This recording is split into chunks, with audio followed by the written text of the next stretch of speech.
Hola, buen día, ¿qué tal? ¿Cómo están? Nuevamente nos encontramos acá entre amigos. El día de hoy tenemos un tema muy especial para desglosarlo con todos ustedes.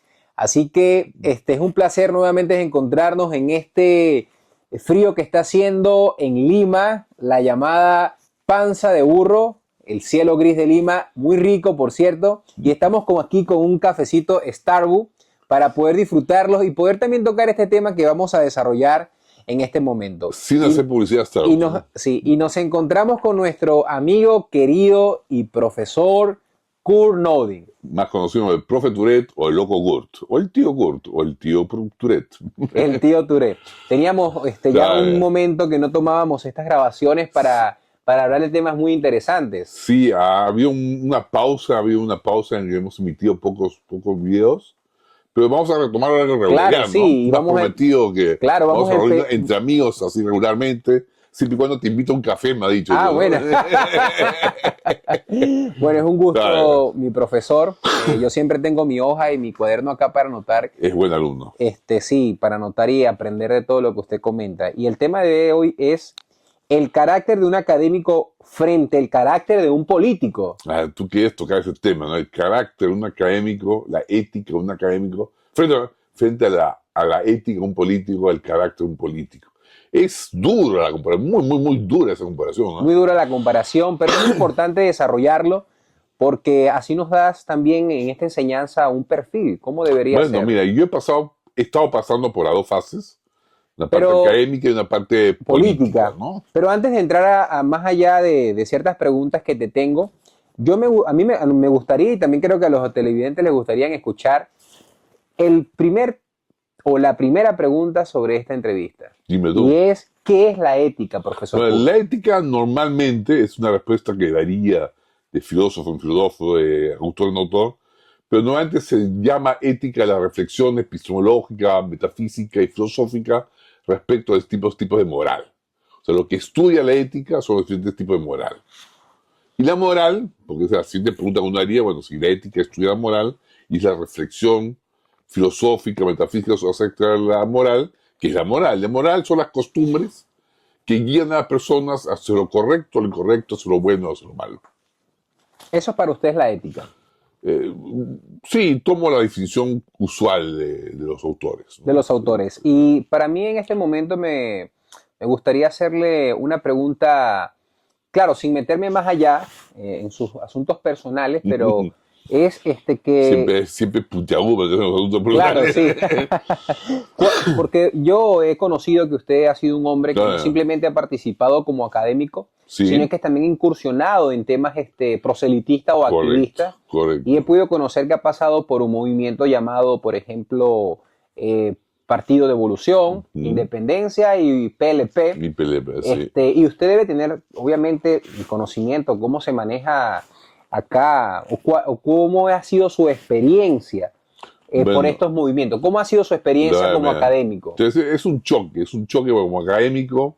Como académico tú te des a tus investigaciones, te des a tus conclusiones de tus reflexiones, te debes a las hipótesis que planteas y te debes a conjeturas a las cuales llegas. Las conjeturas son las opciones más cercanas a la verdad o que tienden a dar una regla general por la cual tú explicas los fenómenos que ves. Y las conjeturas, mientras que no se prueben ser falsas, las tomas como algo así provisionalmente verdaderas.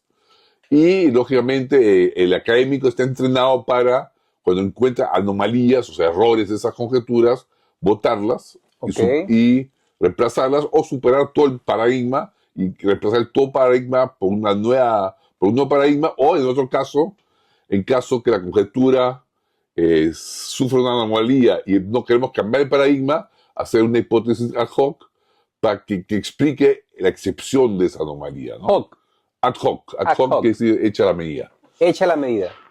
Especialmente para el caso, ¿no? Por ejemplo, el caso del Halley, ¿no? Se observaba que la órbita de la Luna no era de acuerdo a lo que debería ser.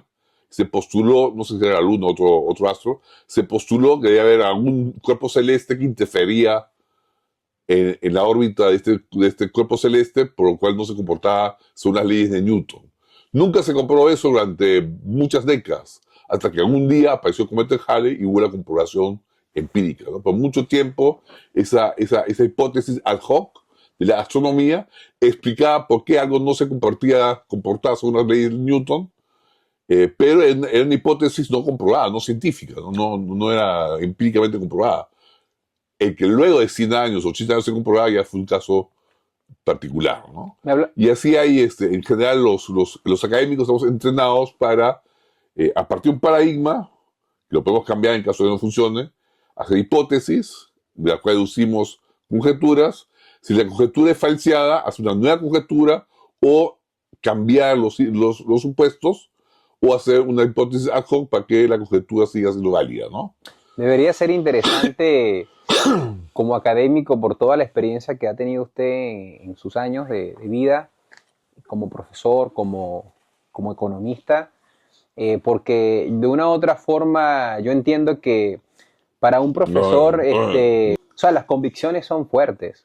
Son convicciones fuertes, pero también tenemos el reto de decir, bueno, acá hay un límite a lo que hemos observado y lo que estamos observando ahora no corresponde a nuestras conjeturas. Por ser profesor. Por lo tanto, tenemos que barrer la mesa y hacer una nueva conjetura. Para mantener, porque para mantener la honestidad intelectual. Es mantener el purismo entero, o sea, de lo que es la filosofía como tal. Entonces estamos conversando, profesor, cuál ha sido su experiencia con respecto a los partidos o los movimientos políticos. Y en realidad le comentaba como académico, debe ser algo difícil porque le ponía el ejemplo de que, por ejemplo, si yo soy un profesor y empiezo a incursionar en los movimientos partidistas y veo que según la filosofía que ellos promulgan o el eslogan, utilizando los próceres de estas ideas, por ejemplo, bueno, Rothbard, John Locke, Adam Smith, citando a Rick Reagan, Margaret Thatcher, a muchos autores, a muchos próceres, pero cuando yo como profesor, un ejemplo, voy a los estatutos del Partido Liberal y veo que son contraproducentes con lo que los próceres creían y aún así toman ideas socialistas, como profesor debe ser un choque. Bueno, no solo es un choque como profesor, como académico, no necesariamente es un choque con el estatuto. El estatuto aguanta todo. Uno puede tener un estatuto muy liberal, aunque la verdad en los 3 casos que yo he visto no ha habido estatuto establecido. O sea, en los 3 participaciones que yo he estado, 3 movimientos, no ha habido un estatuto establecido. Ha habido intentos de estatuto, pero nada claro. Esa es una de las cosas que me molestaba, ¿no? Pero digamos, el problema no sería tanto que el estatuto, pues si el estatuto no es liberal, ya sabes de entrada, el partido no es liberal, ¿no? El problema es cuando se contrasta lo que yo llamo la ética de manada con la ética individual. O sea, como liberales estamos acostumbrados, o deberíamos desarrollar, no estamos acostumbrados. No estamos acostumbrados porque esta es una ética moderna, es una ética contemporánea, contraria a la ética antigua, ¿no? La ética moderna, la individual, es aquella donde el individuo sigue principios inamovibles, principios éticos ciertos, y que los aplica con prudencia a cada circunstancia, pero son ciertos principios que los sigue de manera bastante fiel, no importando si su manada, si su grupo, si su familia, su ayu o su mafia esté o no esté de acuerdo con ellos, ¿no? Entonces, y ese es el choque que he tenido yo con los partidos. Porque acá en los partidos peruanos, el partido se constituye como una manada, como una tribu, como un ayu premoderno, donde se defiende a rajatabla a cualquier miembro y se ataca a rajatabla a cualquiera que no sea del grupo. Y así hay un mafioso dentro del grupo, se le defiende y no se le permite que se le toque porque los miembros de la manada son santos porque la manada es santa, ¿no? Wow. Entonces, eso justamente corresponde a un tipo de economía, un tipo de sistema económico, si no es feudal, es mercantilista. Claro. Donde los favores, donde la extracción de los recursos, la exploración de la sociedad de los recursos se realiza a través del control del poder del Estado, y por lo tanto la manada necesita acceder al control del Estado y necesita defenderse contra la otra manada que le quita el control del Estado. Claro. Están manadas pujándose el control del Estado, y en ese pujar de una mafia contra otra, toda la sociedad sufre y se derrumba, ¿no? Pero ese es, parece ser la regla en estos sistemas mercantilistas, donde una manada puja contra otra, una manada se defiende de la otra y una manada ataca a la otra, al punto de judicializar los procesos de uno contra el otro. Lo que estamos viendo acá en el Perú, ¿no? Claro, Una o sea, judicialización se ve una judicialización de lo que hoy en día llaman las organizaciones criminales, ¿no? las Los organizaciones. partidos como organizaciones criminales, las mafias, pero son manadas, tribus que se ayudan entre ellos y que atacan a los demás. Frente a eso está la ética moderna, la ética de los principios individuales.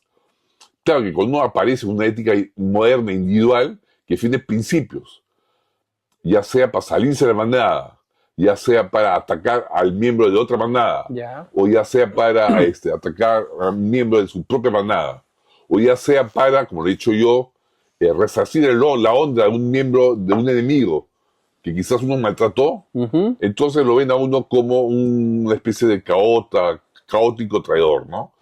Entonces, ese es el precio de la famosa fotografía donde tienes a Hitler mirando ante una gran multitud, todos saludando a Hitler, y hay uno que se opone, ¿no? Claro. Ese es el perverso que se opone a la manada, ¿no? Pero es tremendo. Pues pero- ese en realidad es el único que tiene ética, ¿no? Pero es tremendo, ¿no? Porque, o sea, viene siendo como, claro, ya eso no es en sí un partido liberal. Ya, esa es la gran pregunta, ¿no? ¿Cómo se organiza un partido liberal? Pero antes de responder esa pregunta, vamos a ir contestando a otras más porque Ya. quiero que usted me vaya explicando la ética. Yo quiero saber cuál es la ética la ética académica frente a la ética política. Esto es muy importante. Y yo antes de pasar el tema, de ese tema, profesor, yo quiero que usted me diga cuál es la ética de un partido, cómo debe ser la ética de un partido político, de un movimiento, Mira, la ética normalmente un partido es la de una manada. ¿ok? Defiendes a tu manada por encima de todo. Muy equivalente a la ética de una iglesia, ¿no? La iglesia es santa, hay que ocultar todo lo que hacen los curas. O el pastor es santo, hay que ocultar todo lo que hacen los pastores. Frente a eso hay una ética moderna, que es la ética individual, donde uno sabe que la manada no es culpable de lo que hacen sus líderes, la manada no es culpable de lo que hace un miembro de la manada. Ok. Cada uno responde por sí mismo por sus propios pecados. Es una nueva visión. Incluso en la Biblia hay un nuevo momento donde entra esa ética donde el hijo ya no será responsable del pecado del padre, se dice así en la Biblia. Y antes de eso hay una ética de manada, una ética de toda la tribu es castigada por el pecado de un miembro de la tribu. Y y ese es el problema de esta ética de los partidos, que yo veo predomina también en Occidente en la medida que se ha impuesto este crony capitalismo, este sistema mercantilista en el cual las ganancias extraordinarias, las rentas extraordinarias, se derivan del control del Estado y la exacción de la sociedad a través del manipuleo de las leyes, de la burocracia, de los municipios y de los reglamentos, donde un reglamento expolia recursos de otra manera a base de la fuerza.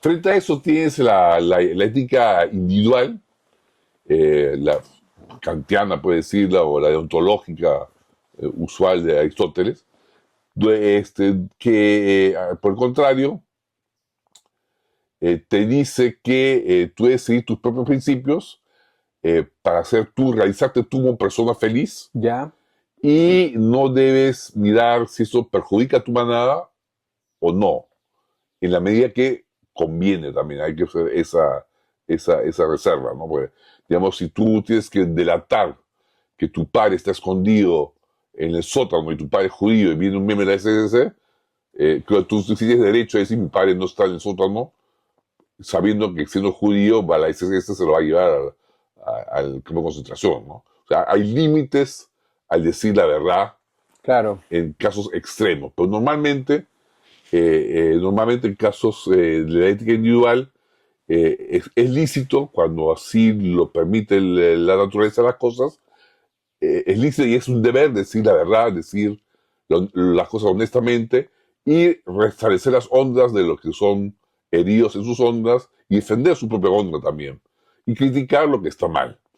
Entonces, frente a la ética de la manada, que es la que caracteriza a nuestros partidos, sobre todo acá en Perú, habría que encontrar una ética del individuo, de tal manera que el individuo pueda responder a su propia conciencia, también en el Parlamento, el congresista pueda responder a su propia conciencia cuando vota el Congreso y no al partido, porque si no, el partido para qué tiene miembros, solo para contar votos. Pues si todos los miembros del partido van a votar igual en el Congreso, ¿para qué son las conciencias de los parlamentarios? Los parlamentarios son personas con conciencia y Ya. deben votar según su conciencia, pues ellos son, al fin y al cabo, los responsables ante Dios y ante su conciencia por lo que votan. No es Keiko, no es Lagarto, no es cualquier otro miembro que es jefe de partido, sino es el congresista el que es responsable por decisiones de su votación.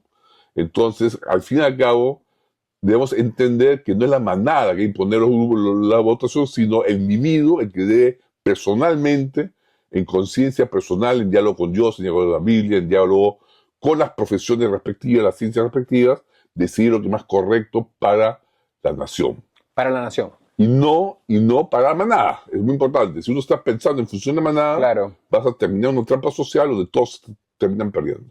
Todos terminan Y eso es lo que perdiendo. pasa actualmente en los partidos peruanos. Y lamentablemente los partidos donde yo he estado, bueno, que no han llegado a constituirse, tenían la misma característica, la Claro. misma filosofía ética de pensar en términos de manada y posponer todo lo que era ética individual.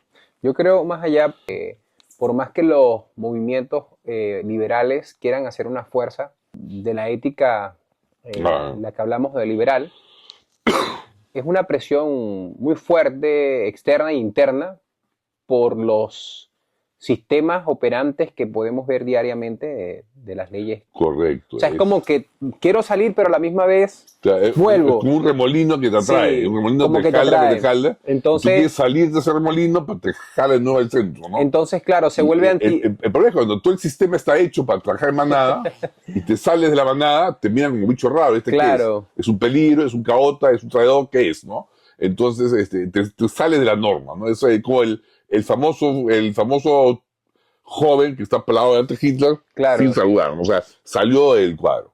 Entonces, es un peligro porque no se somete a la manada.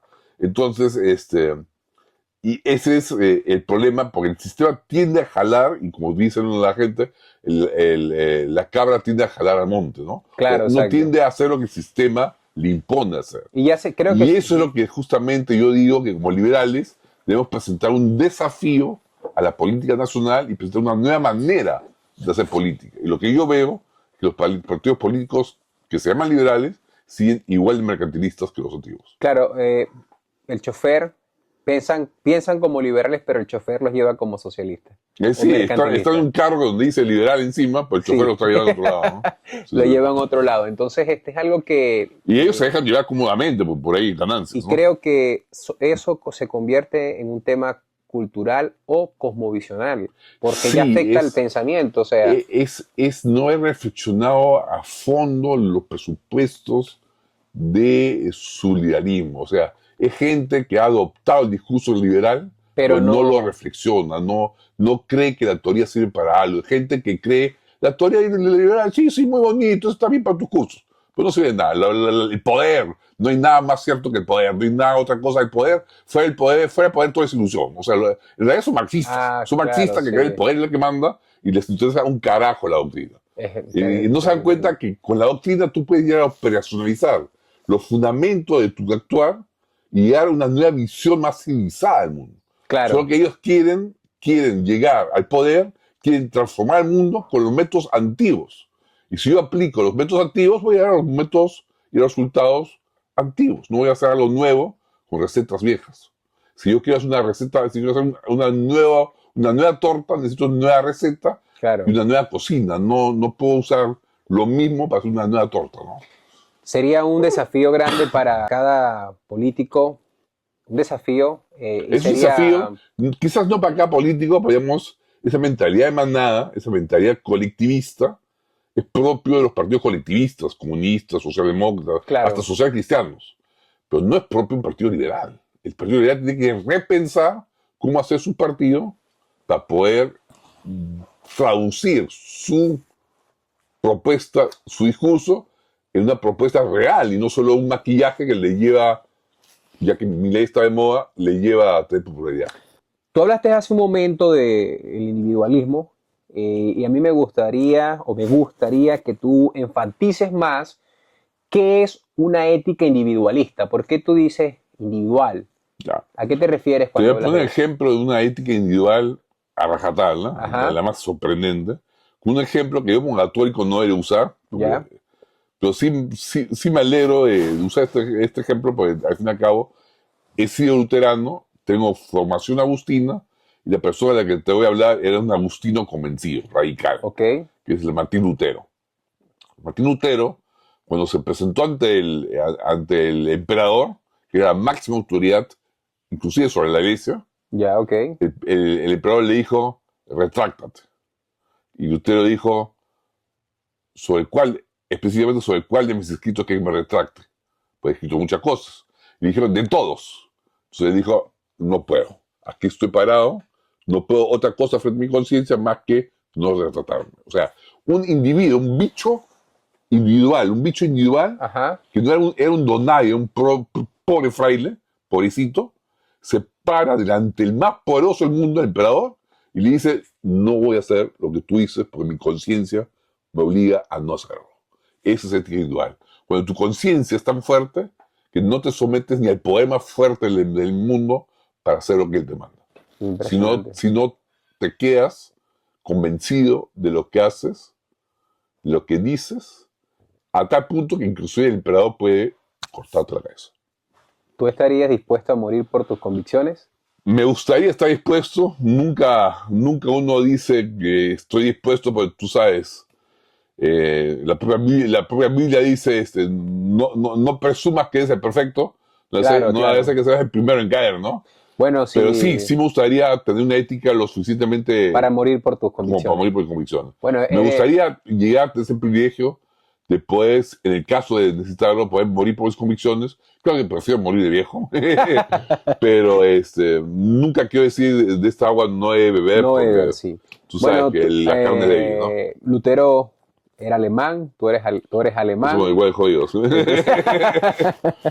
Entonces, bueno, pero muy interesante Pero cómo enfatizaste muy bien la parte individual de Martín Lutero. Un ejemplo impresionante que hablaste sobre la ética individual. Y eso nos habla y nos enseña que, claro, obviamente hemos cometido fallas, no somos perfectos para aquellos que, por ejemplo, que pueden citar, bueno, yo soy liberalista, yo creo en el liberalismo y no cometo errores, obviamente somos seres falibles, ¿no? falibles, pero creo que un líder o un movimiento y cada persona que es miembro de cada institución debería defender los principios antes que el líder. Exacto. Los principios antes que el partido. O sea, Y ahí, para poder mantenerse en la verdad y poder promulgar la verdad. y ahí viene un punto muy importante, porque tú me decías, he retenido la pregunta, pero se me prendió el foco, me decías hace unos 5 minutos, ¿cuál es la diferencia entre un partido normal, un partido mercantilista y un partido liberal, ¿no? Ya. Y yo estaba pensando, diciendo, qué difícil pregunta, ¿no? Podríamos, el partido liberal debería ser lo suficientemente liberal como para tolerar metafísicas y aspiraciones individuales, personales. Pero a la vez que ese partido colectivo con un solo puño para actuar, o sea, una sola dirección de acción. ¿Cómo logras eso cuando todos los individuos anárquicamente están disputándose las ideas y a la vez actuar como un puño en una dirección política? Y ahí he visto 2 intentos de resolver el problema. El problema que lo están haciendo, la forma en que lo están tratando de resolver acá en Perú, los 3 partidos de los cuales yo he sido miembro, que es aplicar el sistema comunista. Aplicar el sistema comunista al Partido Liberal, una línea de mando férrea de arriba abajo, todo aquel que no se somete es expulsado y camina a rajatabla, sin importar la doctrina, sin importar las discusiones, sin importar los peros, sin importar nada. Lo que vale es inscribirse y punto. No hay objeciones, no hay conciencias individuales. Y muchos me han dicho a mí que sí, que no hay otra manera de actuar más que de esa manera si uno quiere ser eficaz políticamente. Y puede ser que eso sea la manera eficaz a corto plazo. Pero a largo plazo no tiene éxito. A largo plazo esto lleva a partidos débiles, como los movimientos que surgieron en Chile, de corte liberal, más bien apoyados por el Estado, desde arriba, pero que no pudieron poner la base cultural para el liberalismo. Y se cayó el sistema chileno. Ah, mira. Yo creo que la forma liberal de desarrollar un partido es justamente poner la base doctrinaria, Claro, alrededor de un programa un programa. muy liberal, extremadamente liberal, Claro, básico, y alrededor de ese programa extremadamente liberal, el cual aglutina a los liberales, defender la doctrina liberal claro. y hacer así docencia liberal. Docencia Y liberal. a través de esa docencia liberal, alrededor de un programa básico, es que logras aglutinar un grupo de gente que por la doctrina misma va a actuar en una misma dirección y va a Claro, votar sí. en una misma dirección. Solo que eso toma tiempo y es un trabajo arduo y penoso para nosotros los profesores, Claro. porque es un trabajo que uno tiene que invertir mucho tiempo, mucha dedicación, y posiblemente sea poco rentable a corto plazo. Yo veo a críticos que, por así decirlo, aquí en Perú hay una palabra que se utiliza, es muy artesanal, es chancar, es dar un golpe, ¿no? Sí, chancares. De Chancar. chango, o Me sea, chango, sí. no, Entonces, cuando le chancan uno, te chanco, te cae un golpe, te cae un golpe. bueno, he visto críticos chancando a los tanques de pensamiento, cuando ellos mismos son tanques de pensamiento. Entonces, Sí, para sí. terminar, dar mi comentario constructivo, porque no deseo ser destructivo, sino es que no puede sacar a los maestros de la ecuación. No los puede No sacar. puede ser. O sea, está bien que los movimientos puedan ser entes que sean partidistas, proselitistas, pero es necesario Los la tanques, docencia dentro de los movimientos. De hecho, el problema es que, nuevamente, por una razón, decía un intelectual, en el Perú hasta las mejores ideas se cojudean, ¿no? Es decir, surgió Hayek, que dijo, no, dedíquense a los tanques de pensamiento, dedíquense a influir las ideas y dejan de lado la labor partidista. Ajá. Y surgió otro grupo que dijo, no, Hayek es un imbécil, Y hay que ya. hacer solo labor partidista y no hay que hacer tanque de pensamiento, déjense de hablar de doctrina, lo que vale es Entonces el poder, se van a por los la salud. se van a los Y se van al extremos. extremo. Los dos tienen que ser Importante. una coordinación conjunta. El tanque tiene que reflejarse en un partido, o varios partidos. Y los partidos necesitan nutrirse de los tanques. Claro. Los dos son necesarios, no puedes excluir uno de los dos de la ecuación. Claro, sí. Profesor, muy bien la explicación individualista. Y para ir resumiendo, para que nuestros televidentes nos puedan ver, para no ser tan largo el programa, pero no porque tan plomo. uno se... ¿Qué es una ética mercantilista? Deme una explicación. Una ética mercantilista es justamente aquella, como la que surge en el Perú, donde cada quien trata de quedar con todo el mundo, la apuñala por la espalda por tratar de cada queda bien, porque no sabe si lo necesita. Claro, Como el exacto. otro puede ser el contacto que le brinda un negocio, siempre tiene que quedar bien, en paz, con hay que mantener las formas. Hay que mantener las formas ante todo. El protocolo. El protocolo, aunque uno piense pese a la persona. Pero hay que mantener el protocolo, porque quién sabe, algún día te lo vas a necesitar Claro. y va a ser la puerta que te abra un trabajo, un negocio. Sobre todo si está contactado con el gobierno, ¿no? Con los de arriba. Y como en el mercantilismo todo se trata a través de los contactos con el gobierno, Claro. tú debes tener siempre los contactos bien aceitados, aunque Claro. sea por buenos protocolos. Muy bien, profesor. Diferencia de la ética mercantilista, ¿qué es una ética liberal? O una ética del, o sea, sí, una ética del libre mercado, una ética del libre mercado. Una ética del libre mercado. Mira, el libre mercado tiene la gran ventaja de autonomizar muchas esferas de la vida. Es decir, cuando uno vive en una economía de mercado plena, uno no necesita conocer a su proveedor de carne para obtener carne. No necesito conocer mi proveedor de Intel, que está en China o no sé dónde, para tener mi computadora. Claro. No necesito el contacto personal porque el mercado me lo brinda. Hay una impersonalidad de las esferas. A la vez, esto me abre la posibilidad de dedicarme a las personas que yo quiero dedicarme. Porque Claro, como no necesito dedicarle tiempo a la gente que no quiero dedicarle, pero solo busco el producto de ellos, puedo dedicarle más tiempo a mi hijo, a la iglesia, al espíritu, a a la a familia. la música, a las cosas que yo aprecio. Ahora, como esas esferas se despersonalizan, se autonomizan, ya no es necesario tener relaciones personales con todo el mundo, sino solo con las personas que uno elige tener contacto. Y eso te libera de cargas superfluas.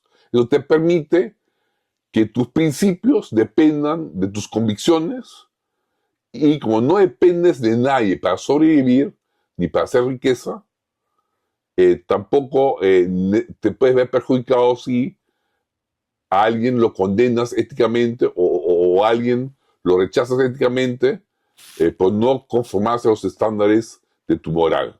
En otras palabras, si yo en un mercado, si yo no le compro al panadero Juan ¿Ok?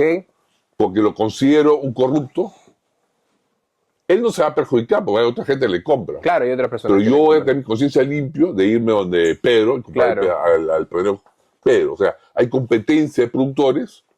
Yo puedo elegir el productor que yo considero más lícito, éticamente hablando, y no me voy a perjudicar. En cambio, en un sistema mercantilista o un sistema socialista puede ser que Juan sea el único que provee claro, el exacto. pan porque tiene un convenio con el Estado, él tiene el monopolio y no me queda otra que Exacto. transar con el corrupto, ¿no? Entonces, la ética individualista es la que te permite poner por encima de las relaciones personales tus principios éticos. Interesante, profesor. Eso es una ética de libre mercado. Una ética de mercado. Este, ¿Cómo se logra tener un partido que sea liberal? ¿Cómo se logra con una ética liberal? ¿Cómo se logra? Bueno, O sea, estábamos hablando antes de justamente sí, ese problema de cómo un partido liberal puede conservar su carácter individualista y a veces actuar como un puño colectivo, ¿no? claro, Yo creo, y lo indiqué hace unos minutos, que la única manera es construir alrededor de la columna de la doctrina. O sea, consolidar bien la doctrina para que sea la doctrina, o sea, las ideas, las que aglutinen a la gente. claro, Y dentro de las ideas habrá líderes que representen más o menos las ideas, pero que sean un poquito anárquicas. Los líderes van a pasar. Va a haber un líder, va a haber un Reagan, va a haber un Thatcher en el mundo. Van a pasar los líderes. Pero van a ser cohesionados por las ideas. Esas ideas, ese stock de ideas, ese inventario de ideas, van a servir como un germen que fermenta líderes con ideas que proponen al partido y que los va a guiar en un mismo sentido porque están unidas por las mismas ideas. por las mismas Lo que ideas. sí no puedes compatibilizar es un partido liberal donde hay ideas individuales, hay ideas personales, con una dicción de arriba abajo, una imposición stalinista de las ideas y de las acciones, ¿no? Es decir, un partido liberal nunca va a ser un puño militar. Un puño militar actúa de arriba abajo de manera coherente, da la orden arriba y abajo se ejecuta. Esa no es la forma de actuar un partido liberal. Un partido liberal, el líder tiene una mucho mayor tarea de convicción y de llamamiento.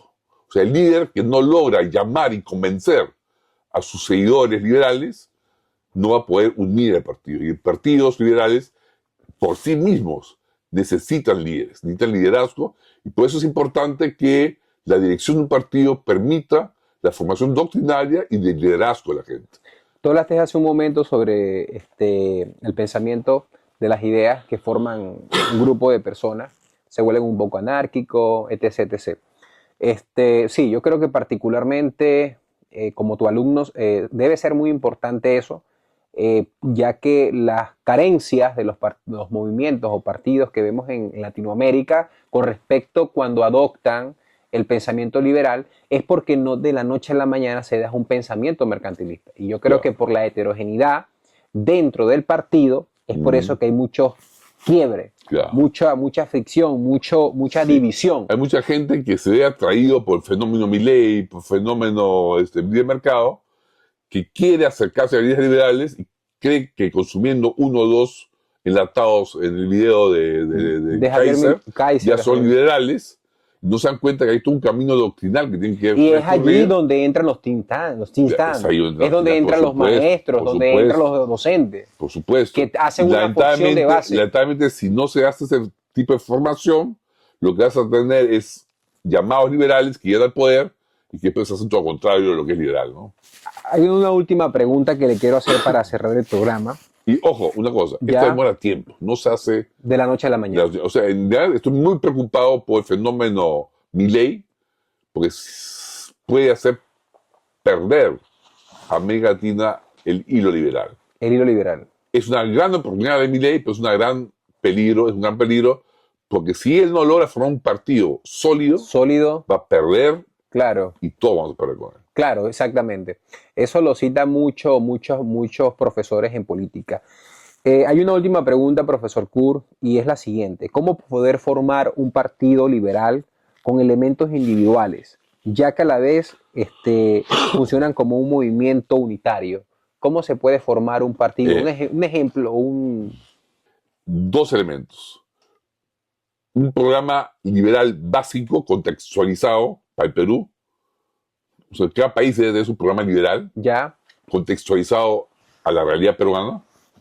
El Chile a su realidad, Argentina a su realidad.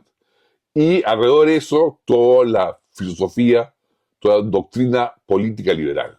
Ojo, la doctrina política liberal es una filosofía política. No es una filosofía de contenido de la vida, no nos da sentido a la vida. No nos va a decir qué hacer con la libertad. No nos va a decir con qué llenar ese espacio privado que nos reserva la libertad. Ese es un contenido que cada uno tiene que dar por sí mismo respuesta, ya sea a partir de la religión, de la filosofía, de lo que quiera.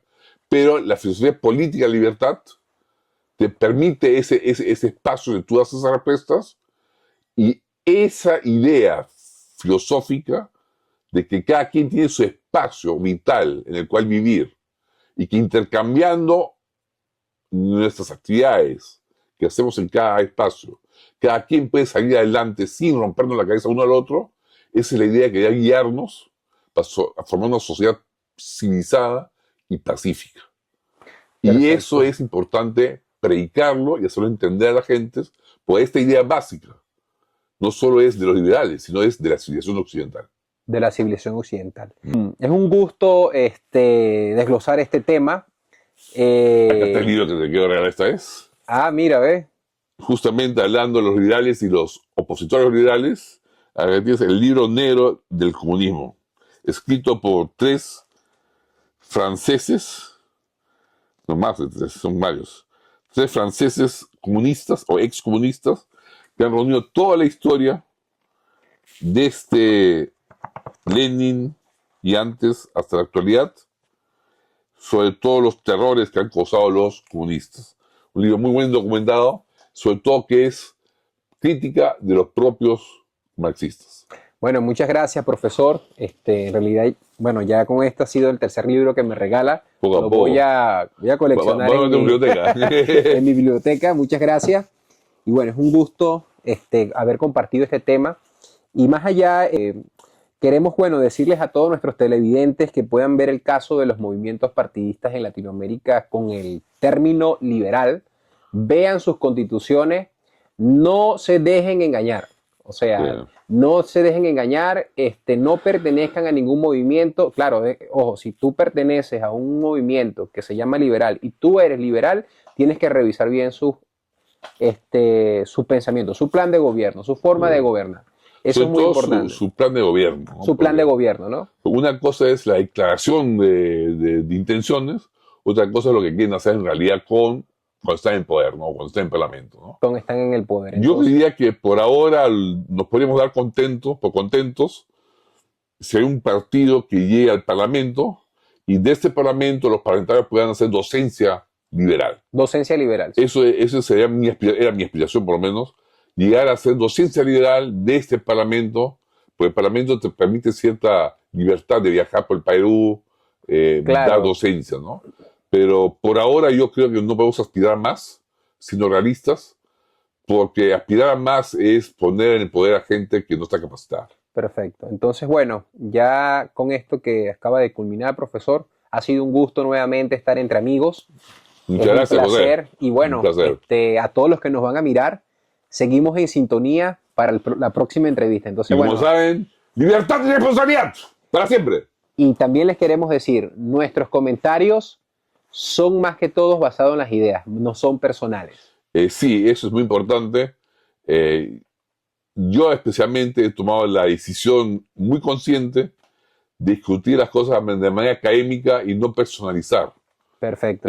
las ideas, porque lo que yo trato de hacer es formar gente, y a veces formar gente señalando a las personas no es bueno, sino a lo más señalarse a sí mismo cuando uno hace un error, pero eso ir señalando a la gente no es bueno, No es bueno. y si alguna vez lo he hecho, trato de retratarme de eso. Ok, entonces bueno, nos vemos, hasta luego. Hasta luego, señores.